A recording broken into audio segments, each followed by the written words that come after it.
Faire de l'aviron sur l'Oise n'a rien d'exceptionnel. Ce qui l'est plus, c'est la rameuse.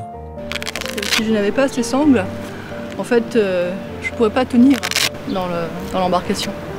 Elles me servent à rester solidaire du siège et donc du bateau. Si elle doit s'attacher fermement, c'est que Virginie n'est pas une rameuse ordinaire, elle est paraplégique.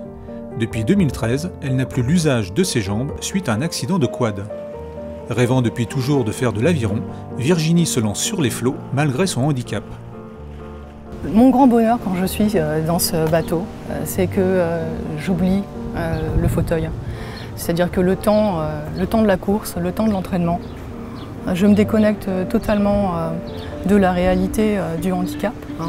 Et je ne me sens plus du tout comme une personne handicapée. Je me sens comme une rameuse lambda. J'ai un sentiment de liberté sur ce bateau que je ne retrouve nulle part ailleurs.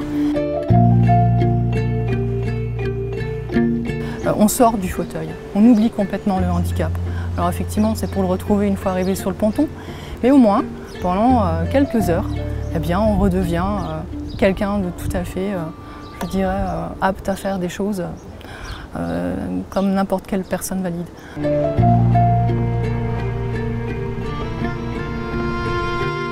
Ramer est une passion et un besoin pour Virginie. Son histoire d'amour avec l'aviron commence en 2015, 2 ans après son accident.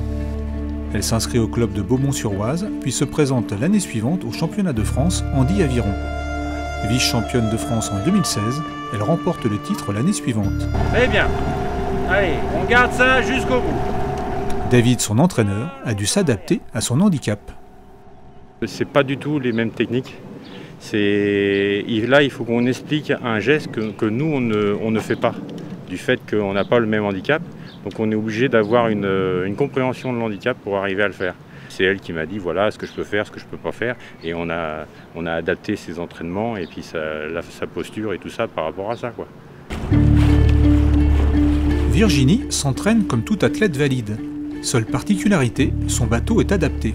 Il est plus large et plus court qu'un bateau pour personnes valides.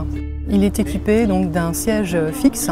Contrairement au valides, le siège ne coulisse pas, puisque n'ayant pas la motricité dans les jambes, de toute façon, ça n'a aucun intérêt pour moi. Et puis toujours réglementairement, pour la sécurité, il est équipé de 2 flotteurs latéraux. Son titre de championne de France ne lui suffit plus. Virginie vient de réaliser une première mondiale, ramer 100 km en solo sur un rameur d'intérieur en un peu plus de 5 heures. Un record qui devra en amener bien d'autres.